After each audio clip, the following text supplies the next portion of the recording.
Hello, in this video, we will go over how to create, share, and use a Google form. Creating and sending a digital form is a way to gather information and opinions from a large group of people quickly and easily.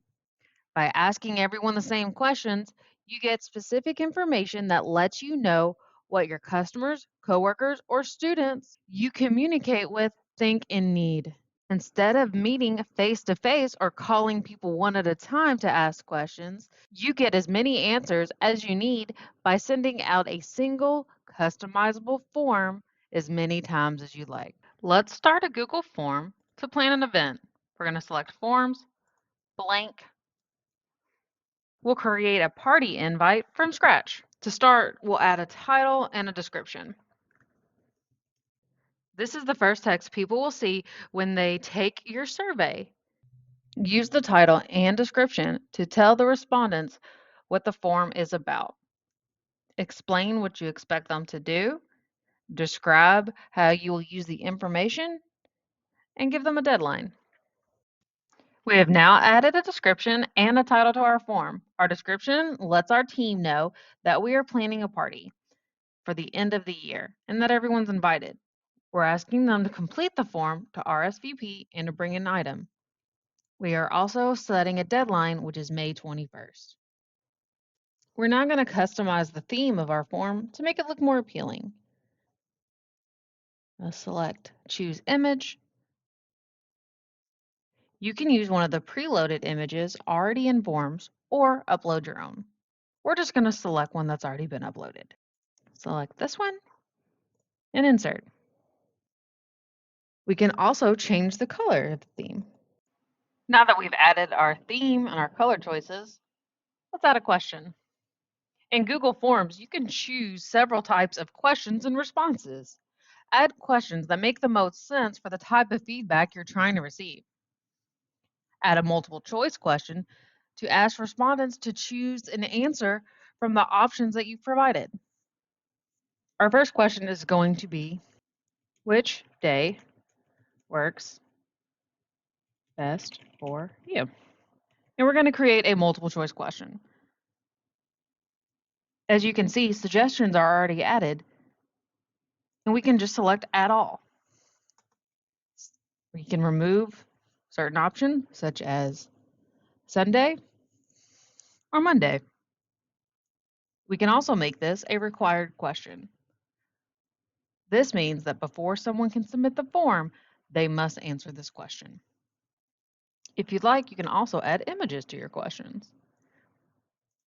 Let's search in Google. We can do day of the week, or let's do calendar. Let's see if we can find a nice cartoon that we like. We can insert it. And then you can resize that. Make it as large or small as you'd like. Next, let's add another question to our Google form. Let's add a checkbox question. The checkbox allows the respondent to select which answer best fits them. You can also select for the respondent to type in their answer if one of the options above do not work for them. Again, we're going to make this required. If you're unsure of the answers that your respondents will give, create a short answer question. If you're going to have multiple questions of the same type, you can just duplicate the question and then change what you need. If you would like those that are taking your survey to rate something, you can add a linear scale. You will simply need to label your options, which is 1 through 5. So for this question, how excited are you for this event? They can rate from 1 through 5, 1 being the lowest, and 5 being the most excited.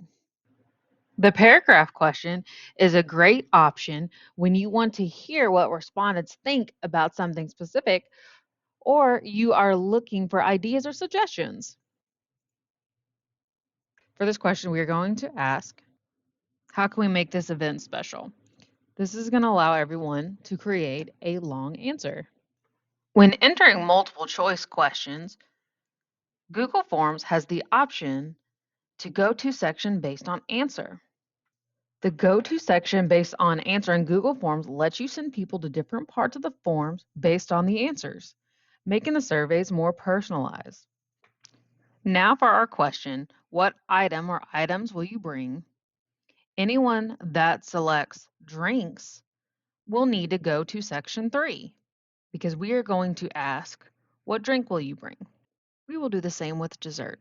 Anyone bringing a dessert will need to go to section 2 so they can enter what dessert they will be bringing. Anyone bringing chips does not need to continue the form. They can simply submit the form. We will have the same option for anyone that enters salad or that writes in their answer.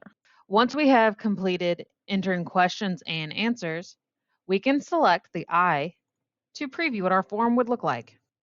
This allows us to view the form and answer the questions as if we were a recipient. We can see which questions are required and which are not. When you're ready to share the survey, click Send. This turns the form you've created into a useful communications tool. You can share your survey or form via email by entering the email addresses for the recipients. You can enter as many email addresses as you need. When sharing your survey or form via email, it is best to enter a message. This will let your recipients know why they need to complete the form and a brief description. Once you have all of your recipients listed and a brief message, hit send. You can also share your form via link by selecting a link. You can copy and paste the link provided or shorten the link. Once it's copied, you can share the link in an email or through a chat message. As recipients complete your form, you will see the responses in the Responses tab. You can select the 3 dots if you would like to get a notification every time someone submits your form. To make adjustments to the responses of the form, you will select Settings. Click on Responses, and here we can limit to 1 response per person. We can allow the recipients to edit their response, and we can also allow for them to get a copy of their response if they'd like. We can show a progress bar or shuffle the question order. Shuffle the question order might be great to enable if you have a quiz for students. You can also make all questions required by default in the Settings tab. As the responses come in, you can view the responses in different ways. You can view the responses as a summary to your questions. First, we can see who responded to our survey. If you sent a direct email of the form, you will see who you're still waiting on. As we can see, this one person has yet to respond to our survey. For our question, which day works best for you, we can see that 5 people out of 8 prefer Friday, 2 on Tuesday, 1 on Saturday. And as we continue to scroll down, we can see the charts that have been created for our questions. This information will also help you to adjust your questions. How many will be attending? We can see that some people entered a number and wrote out the number. We may want to adjust this question to a multiple choice so that we can have a better chart and better summary for the responses. This also lets us know that everyone is excited for the event. And for our short answer question, what we can do to make this special, we've received some great feedback from all 8 recipients. You can view the individual question if you want to know what we'll be bringing. You can also view the individual question if you would like to see what items people will be bringing, whether they select 1 or 2 options. You can look and see what they've signed up to bring. Or by the end person. If we need to know what this person is selecting to do, you can select by that person. To view and work with the survey responses in different ways, we can export them to a spreadsheet. Click Link to Sheets, create a new spreadsheet, and this will be the title, and hit Create. Our responses are now in Google Sheets. Each row represents one person's response, and each column is one of our questions. You can make adjustments to your sheet to better organize your new data. As people fill out your survey, the data will be automatically added to the spreadsheet. Now that we've added a filter to our spreadsheet, we can sort by the days or how many people are attending or what items we're going to bring. Maybe we just want to know who's going to be bringing desserts. We now see these are all the people that signed up for desserts. We can send a group email. Or if we want to send an email based on department, we just want to email the IT3 team. We can now see who's on that team for us to email.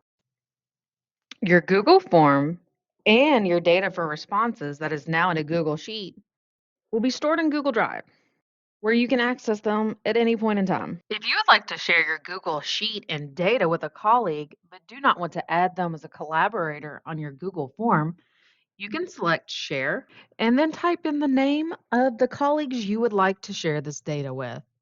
You can add them as a viewer or editor, or you can simply copy the link and share that link in an email or in a chat. Thank you for joining me today in this brief overview on Google Forms. I am Nikki from the IT3 Innovation Team.